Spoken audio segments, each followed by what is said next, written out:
Were we doing it when I was like going to do the yo, and you said don't do that? That's my thing. Was that? Yeah, being super out of touch is my shtick. Oh, I see. That's why I finger guns so frequently. The finger gun's like, oh man.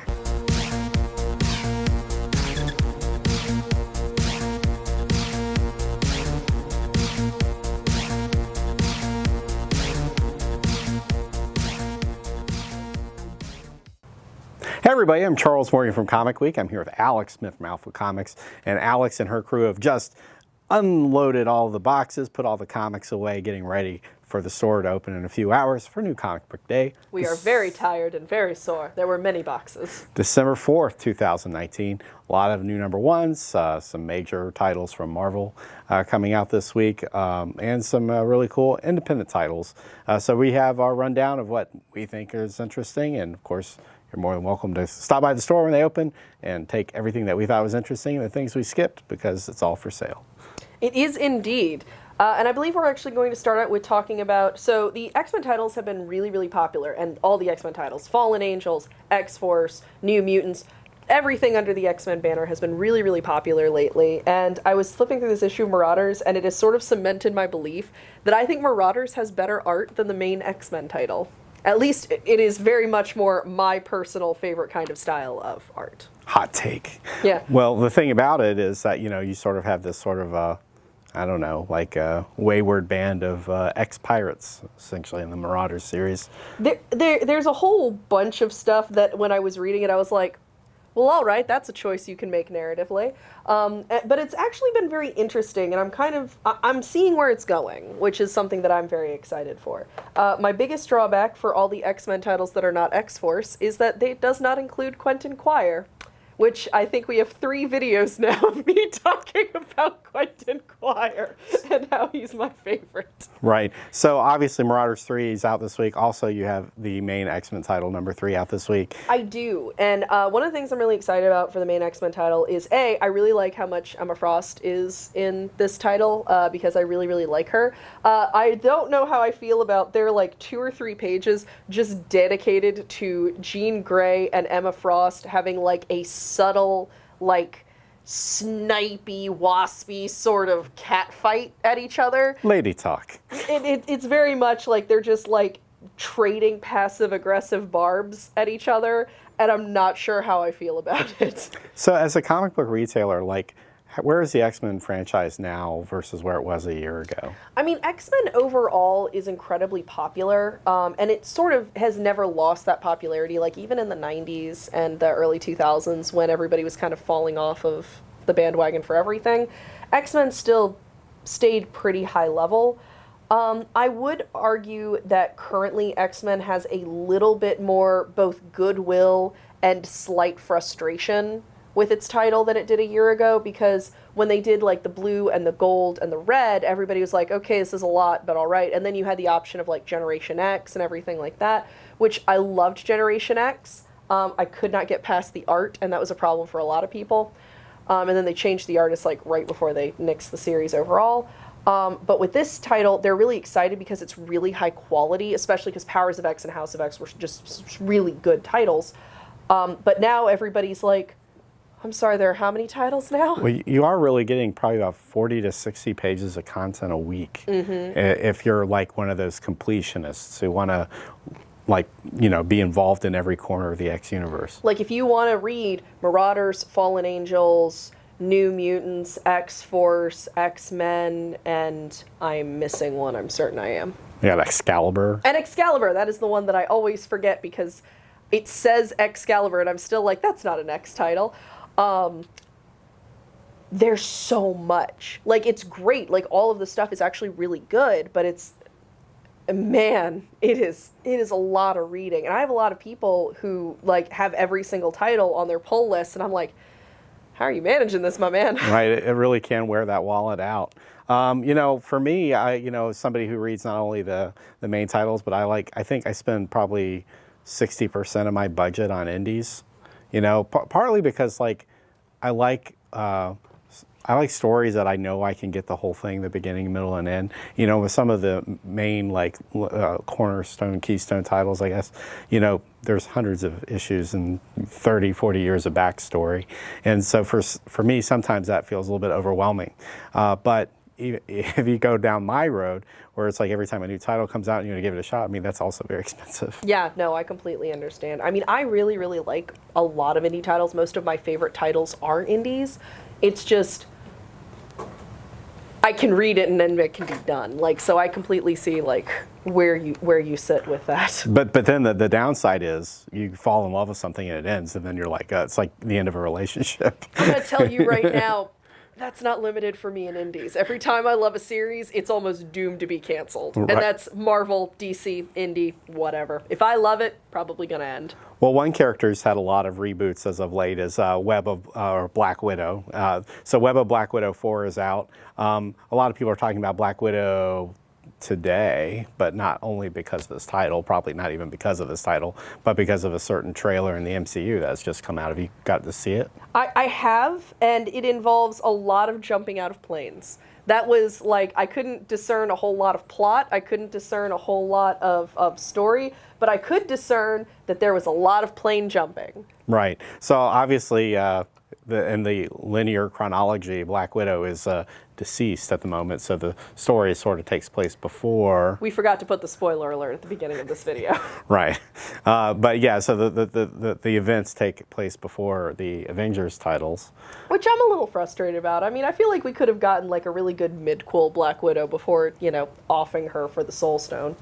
Right. Well, like I said, I just, you know, it's interesting that she doesn't have a Russian accent, but her sister does, and that they're not speaking Russian to each other, but you know, it's a movie. So. Yeah, also I guarantee you they're going to explain away like, oh, she trained herself out of her accent, obviously, because right. she's, you know, Natasha Romanoff. Well, I will tell you my experience as a Russian linguist. I've never seen two Russian people talk to each other in English. I mean, you know, that's probably fair.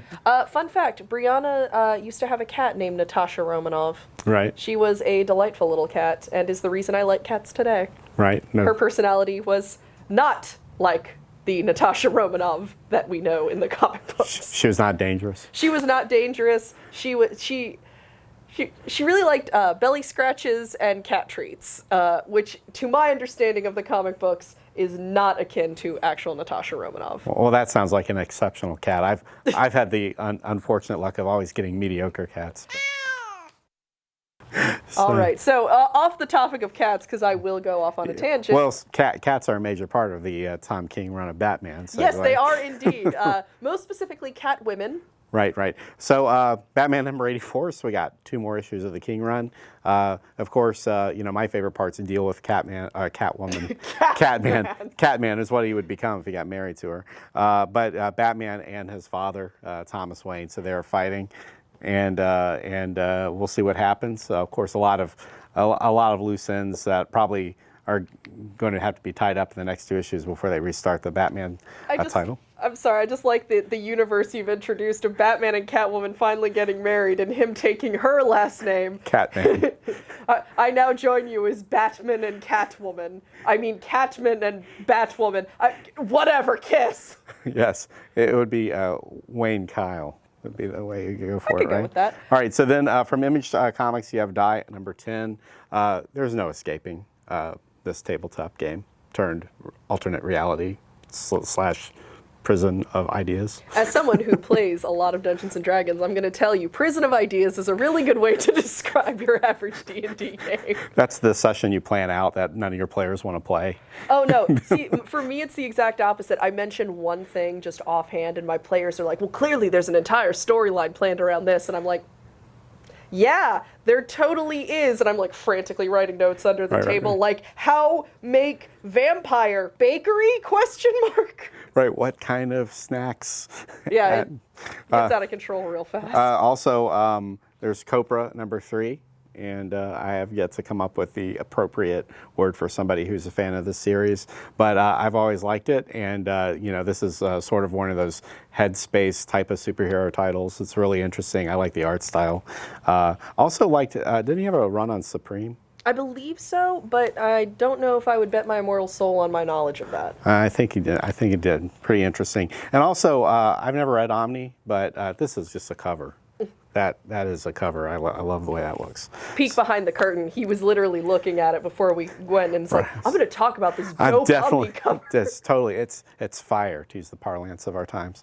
And is that the parlance of our times? So is that where we're at? So that's where we're at. That's what we've descended into. So anyway, we'll go publisher by publisher into this week's number one. So what do we got here? Get ready for a lot of Marvel. Yeah, here we go. All right, here I can Vanna White this. It's All right, fine. all right. So we got Ghost Rider 2099, which we're fast approaching. It's only 80 years away, folks. We got Venom 2099, number one. That's the main cover. Just so you guys know, the promo that they did, because they do like little promo, like back of book sort of explanations for us when we're doing our orders. I was so excited for this one because the actual description was interspersed with like, help me, they're trying to destroy me, stuff like that from Venom. And I was like, this is going to be so good. And this is supposed to be a new Venom 2099, right? I believe so, yes. And we got Conan Serpent War.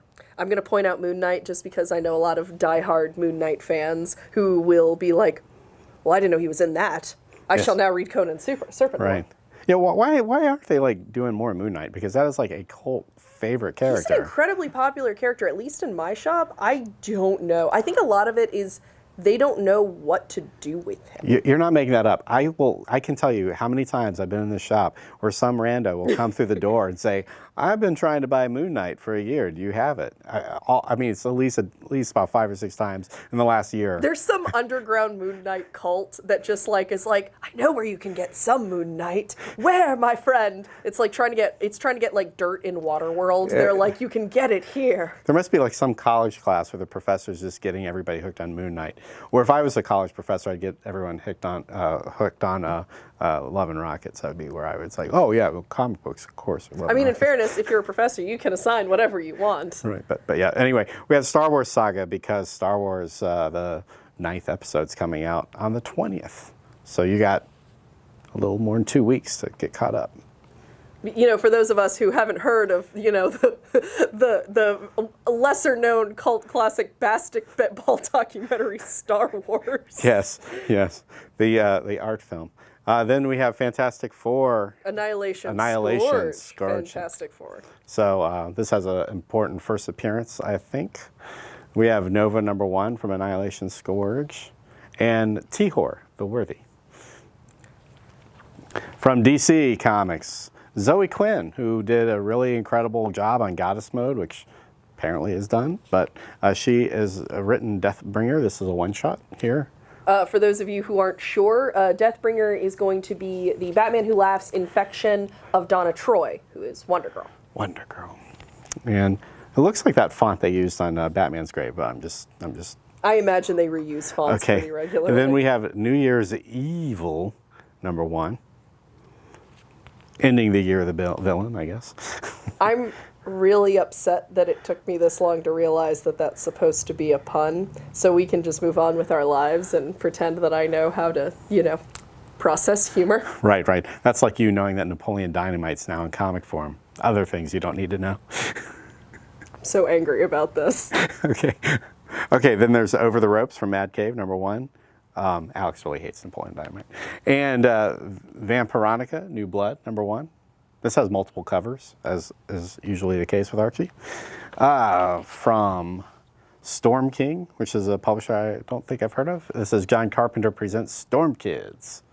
Yeah, I'm not super familiar with Storm King. If I'm remembering correctly, I think this is one of their new, like this is sort of a newer publisher, and I think this is one of their first breakouts, or at least one of their first breakouts into sort of more mainstream. Well, it's a good license if you like horror, you know, John Carpenter. So Stabity Ever After. So continuation of Stabity Bunny. Stabity gets to basically murk everything in Wonderland. I didn't see too much murking, though, in that issue. So I guess it's the setup. Oh, that's a one-shot, though. So I don't know. Let me see. There's Kill Whitey Donovan, number 1 of 5. This has already been optioned, so I don't expect you'll see this very much at your local shop if all the speculators show up before you do. And then you have Mighty Morphin Power Rangers and Teenage Mutant Ninja Turtles from IDW. That's the crossover. And is there Jenica in there? Don't know. Butcher in Paris is something that I'm a little bit more excited for because I really like serial killers. Not in the way that like I invite them over a whole bunch, but I really like reading about them. And Butcher in Paris is about a serial killer that stalked around during the Nazi occupation of France. And so you're going to get a lot of sort of that historical tension while also, you know, getting lots of murders. Right, did that, this is based on a historical fact. Did that serial killer kill any Nazis? I'm pretty sure they did, but in fairness, it was, you know, you could have thrown your butcher knife and probably hit a couple Nazis during Nazi-occupied France. Well, I would just say if he didn't, missed opportunity. And then there's Angela Della Morte from Stonebot, another up-and-coming indie publisher, which has, looks like an astronaut with a monkey astronaut on the moon. That's enough for me. And from Image, you got 20XX. Which, if I recall correctly, is a sci-fi slash sort of romance slash action adventure, like kind of similar to like how Alex and Ada was, if I'm remembering right. Mm-hmm. It's in beautiful black and white. It is completely in black and white. So that's this week's number ones, big issues, big titles, a little bit of our banter about Black Widow. Are you going to go see it? I'm definitely going to go see it. I'm going to tell you right now, there's not a Marvel movie I don't see. I just will sometimes see them late. Right. Like late. Like late. Like Disney Plus late. Not Disney Plus late. But for if anybody wants to judge me, I didn't see I didn't see Endgame until it was re-released because we were working here and it was just so busy. You shall be judged. I shall be judged, and I deserve to be. But we went to go see it, and when we saw it, there was this huge thunderstorm that was happening outside the theater, and I was like, "Wow, the effects on Thor are awesome in this movie." Right. Because I didn't realize until we walked outside, and I was like, I see now. I see now where I erred. Right. So for our giveaway, if you're watching this video, we still are going to have, I'm going to extend the last giveaway a few days because it took me a couple days to get it up. But for next week, we're going to be giving away Spider-Woman, the Spider-Woman #1. This is in a CGC 9.4. This is an older generation, older folks, which means it's a little bit more fragile. But yeah, so this is a really cool title. I've seen this, you know, in 9.4, not very often at a ungraded form. So usually when you see these, they're kind of banged up. This has off-white to white pages, and it's really cool. So anyway, thanks for watching the video. Come out Wednesday, support your local comic book shop. If you're in the Richmond area, definitely stop by Alpha Comics and buy them out. Helps them keep the lights on and keeps the videos running. So we'll see you next week. Have a great week. Bye-bye. Take care.